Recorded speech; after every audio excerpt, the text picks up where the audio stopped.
Selamat siang pemirsa, Berita Nusantara kembali menyapa Anda pada hari ini. Sejumlah berita aktual akan kami sajikan untuk Anda.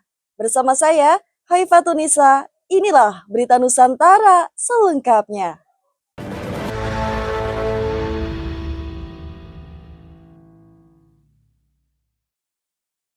Pemirsa, kita awali Berita Nusantara siang hari ini dengan kabar dari kawasan Pasifik. Perubahan perekonomian global yang salah satunya didorong oleh penerapan tarif impor Amerika Serikat menjadi faktor meningkatnya angka pengangguran di Australia. Dalam keterangannya pada hari Jumat 19 Juli lalu, Menteri Keuangan Australia Jim Chalmers mengatakan bahwa dampak perubahan ekonomi yang tidak dapat diprediksi serta ketidakpastian ekonomi terhadap penerapan tarif Amerika Serikat menyebabkan Australia mengalami kesulitan dalam menghadapi tantangan tersebut.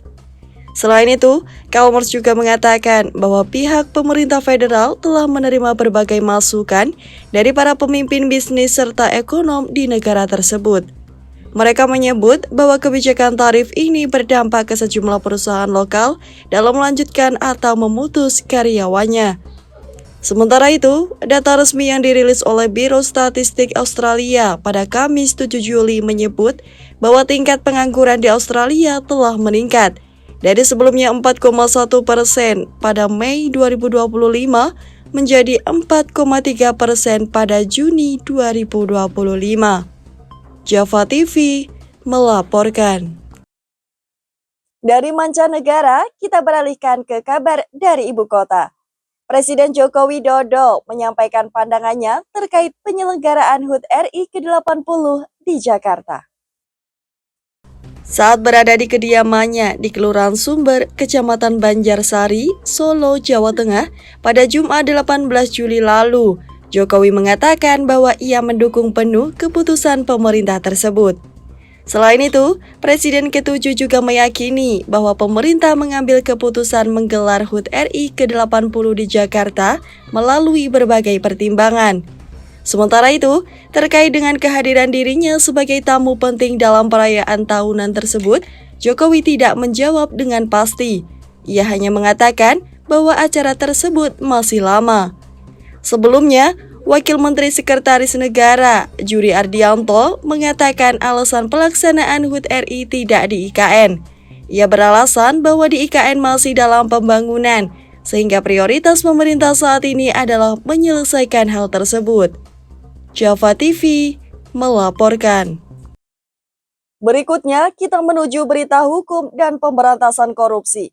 Komisi Pemberantasan Korupsi atau KPK mengaku bahwa saat ini pihaknya tengah menyelidiki kasus dugaan korupsi terkait dengan Google Cloud di Kementerian Pendidikan Riset dan Teknologi atau Kemendikbudristek. Penyelidikan tersebut dibenarkan oleh pelaksana tugas Deputi Pendidikan dan Eksekusi KPK Asep Guntur Rahayu pada Jumat 18 Juli lalu.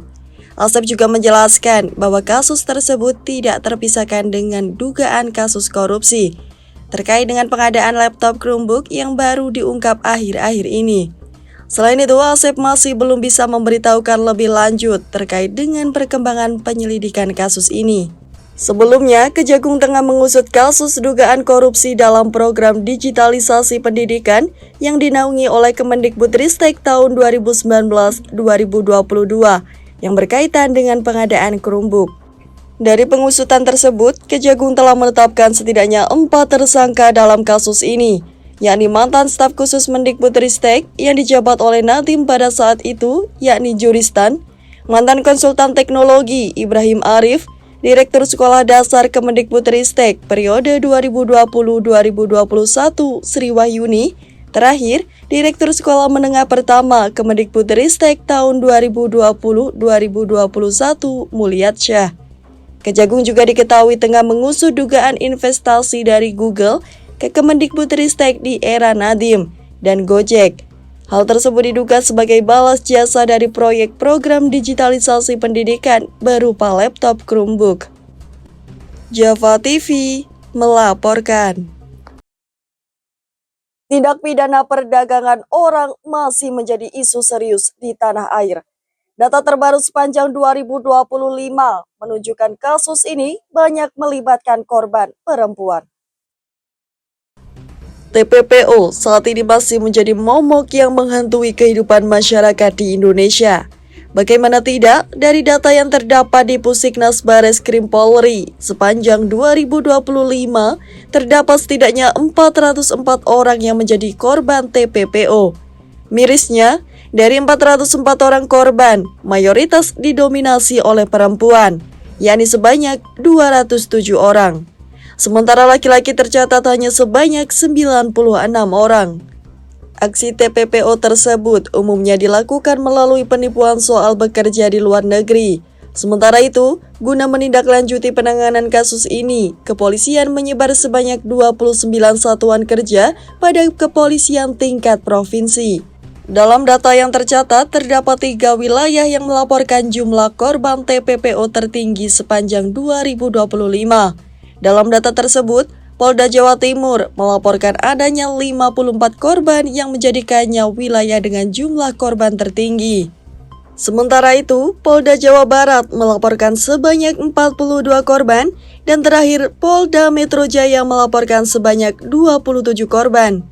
Adanya kasus ini tentunya menjadi alarm keras bagi pemerintah dan pihak terkait dalam melindungi warganya. Oleh karena itu, diperlukan adanya langkah tegas dalam memberantas praktik sekaligus mata rantai tindak pidana perdagangan tersebut, guna menciptakan keamanan bagi warga masyarakat. Java TV melaporkan. Dari dunia politik nasional, kita beralihkan ke aktivitas Wakil Presiden Gibran Rakabuming Raka, yang belum lama ini melakukan kunjungan mendadak ke salah satu sekolah di Surakarta. Hal tersebut disampaikan oleh Gibran saat dirinya selesai melakukan kunjungan pada Jumat malam lalu. Gibran beralasan bahwa dirinya ingin menghibur sekaligus memfasilitasi anak-anak yang ingin melakukan panggilan video dengan orang tuanya. Diketahui, Gibran mengunjungi sekolah tersebut selama 2 kali, yakni pada siang dan malam hari. Dalam kunjungan tersebut, ia mengatakan bahwa anak-anak di sana sangat merindukan kedua orang tua mereka. Gibran juga menceritakan pengalamannya saat ia merantau ke luar negeri untuk sekolah. Selain menghibur, serta menceritakan pengalamannya, Gibran juga menitipkan pesan kepada para murid di sana. Gibran mengucapkan terima kasih kepada para orang tua yang mau menitipkan anaknya di sekolah rakyat. Selain itu, Gibran juga akan membalas kepercayaan tersebut dengan membimbing para siswa menjadi anak-anak yang berprestasi, sehingga dapat membanggakan nusa dan bangsa. Java TV melaporkan. Sebuah peristiwa di Demak mengundang simpati publik. Seorang guru madrasah diniyah di Demak berinisial AZ menuai simpati publik. Hal ini imbas ia dikenai denda 25 juta rupiah usai tampar salah satu muridnya. Dunia pendidikan kembali digempar dengan berita pilu. AZ, salah seorang guru di madrasah diniyah, didenda sebesar 25 juta usai menampar salah satu muridnya. Sontak saja, kabar ini menuai simpati dari warganet. Pasalnya, gaji AZ dalam mengajar hanya sebesar Rp450.000 per 4 bulan sekali. Dalam video yang beredar, memperlihatkan AZ diduga menandatangani kesepakatan antara wali murid. Dari informasi yang beredar, AZ diketahui sempat menampar salah satu muridnya sehingga wali murid dari anak tersebut mengajukan denda sebesar Rp25 juta kepada AZ. Sementara itu, AZ selaku guru yang didenda oleh wali murid tersebut mengatakan bahwa tamparan tersebut tidak dimaksudkan untuk melukai muridnya. Ia menegaskan bahwa tamparan tersebut merupakan caranya dalam memberikan pelajaran kepada muridnya. Kepala Madin Miftahul Hidayat dalam keterangannya pada Jumat 18 Juli lalu mengatakan bahwa kasus ini telah selesai. Hal senada juga disampaikan oleh Ketua DPC Forum Komunikasi Diniyah Takmiliyah atau FKDT Kabupaten Demak Sukarmin. Sukarmin mengatakan permasalahan ini telah berakhir damai, serta ia meminta agar para masyarakat tidak perlu repot untuk menggalang donasi kepada guru Madin AZ. Java TV melaporkan. Masih terkait soal ibu kota negara, Partai Nasdem mengusulkan IKN agar ditetapkan sebagai ibu kota Provinsi Kalimantan Timur seandainya IKN belum bisa untuk dijadikan ibu kota. Wakil Ketua Umum Partai Nasdem, Saan Mustafa, dalam sebuah konferensi pers pada Jumat 18 Juli malam lalu, mengatakan bahwa penetapan IKN sebagai ibu kota dilakukan ketika semua aspek pendukung telah siap. Saan juga berpendapat, menjadikan IKN sebagai ibu kota Kalimantan Timur merupakan langkah realistis di tengah ketidaksiapan IKN dari sisi administrasi, infrastruktur hingga kebijakan. Selain itu, Saan juga mengatakan bahwa langkah ini diambil untuk menghentikan polemik status IKN, serta agar memastikan proyek tidak mangkrak ke depannya. Ia juga menambahkan, dalam hal ini, Jakarta tetap dipertahankan sebagai ibu kota negara hingga semua persiapan administrasi, infrastruktur, serta kebijakan ASN benar-benar matang. Saan juga mendorong agar pemerintah menyesuaikan kembali anggaran pembangunan di tengah efisiensi yang dilakukan pemerintahan Prabowo Subianto. Java TV melaporkan. Pemirsa, perdamaian dunia kembali jadi sorotan. Sekretaris Jenderal Perserikatan Bangsa Antonio Guterres diketahui telah menunjuk sebuah kelompok yang terdiri dari pakar ilmiah independen. Mereka nantinya akan bertugas untuk mempelajari dampak fisik serta konsekuensi sosial dari perang nuklir. Hal tersebut disampaikan oleh Wakil Jubir Sekjen PBB Farhan Haq pada Jumat 18 Juli waktu setempat. Diketahui, kelompok tersebut berjumlah sebanyak 21 orang dan merupakan respon terhadap lingkungan global yang mana risiko perang nuklir jauh lebih tinggi dibandingkan dengan masa perang dingin. Selain itu, kelompok tersebut juga ditugaskan untuk memeriksa dampak pada skala lokal, regional, serta planet dalam beberapa hari, pekan, hingga dekade dalam perang nuklir. Selain itu, dikatakan bahwa kelompok ini nantinya akan diisi oleh para ahli di bidangnya, serta diisi dari berbagai disiplin ilmu, serta berasal dari berbagai kawasan yang ada di dunia. Java TV melaporkan. Kita beralih ke Kediri. Peringati Tahun Baru Islam dan sambut HUT RI ke-80, pemerintah Desa Duet, Kecamatan Wates, Kediri mengadakan kegiatan kirab budaya dan karnaval bertajuk Duet Ribun Karnival. Ribuan peserta yang terdiri dari warga desa di tiap rukun tetangga ikut memeriahkan acara ini.